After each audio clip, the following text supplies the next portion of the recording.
Welcome back. While workers were demonstrating against the high cost of living on the streets today, inflation hit a fresh 13-year high. Consumer price inflation, measuring the rate at which prices are rising, reached 7.8% in July. That's a high not seen since May 2009, which was in the midst of a global financial crisis. Now, South Africa and other countries have been hiking interest rates to try and cool the economies or control inflation. But petrol costs have soared. Data released by the Competition Commission today shows that retail prices for sunflower oil, for example, have increased by 36% this year alone.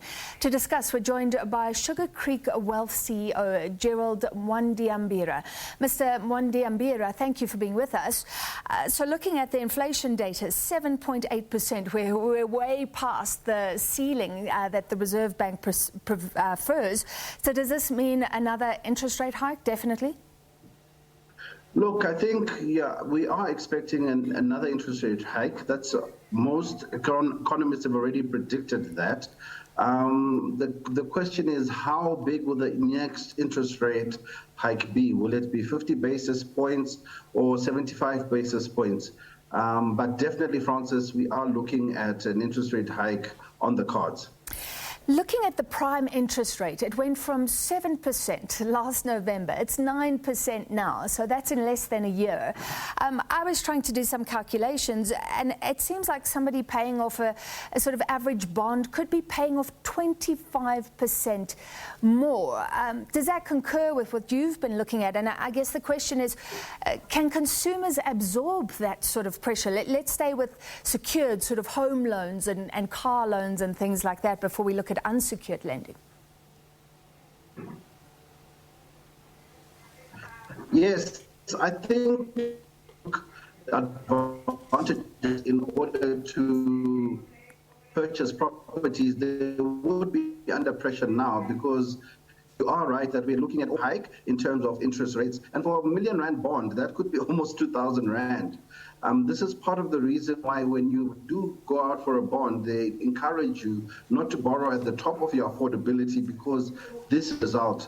However, it's still important to note that interest rates are still much lower than they were pre-COVID. So we are still behind the interest rate cycle in terms of where we are compared to prior to the COVID pandemic.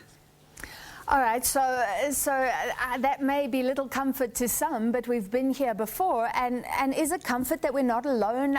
In the US, inflation sitting at 9.1%, in the UK, 8.2%.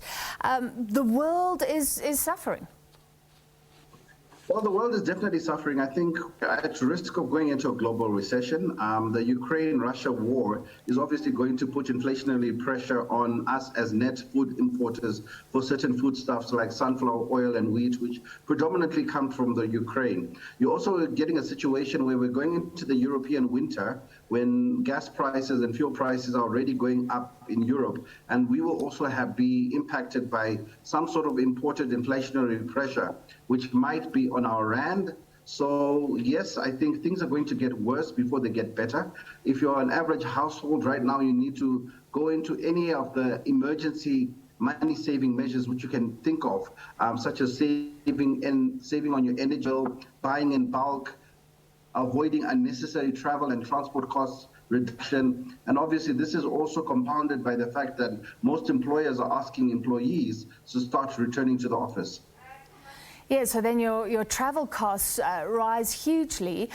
What does this mean for the people who are lucky enough to have disposable income and to have savings and to have investments? So we know the markets have gone down, and some companies are also feeling the pressure. They have to also keep up with prices rising. But people make money in all sorts of markets. Where do you hide when inflation is high? What do investors do? Well, predominantly, a lot of investors will start going back into the stock market. Obviously, if you've got money saved up in a deposited account, you're going into a scenario where you're getting a better interest rate. So if you're fortunate enough to have disposable income and cash, it becomes an opportunity for you to look and shop around for areas in which you can put your money in as an investment. Also, it means that some of those people who are under pressure in terms of affordability, in terms of home loans, etc., you might start getting homes coming on auction. And again, if you're that fortunate person who has that disposable income, you could be looking at those kinds of investments where, you're taking advantage of someone else's misfortune. But for the majority of South Africans, we're all in the same boat. COVID depleted the majority of South Africans' savings cushions.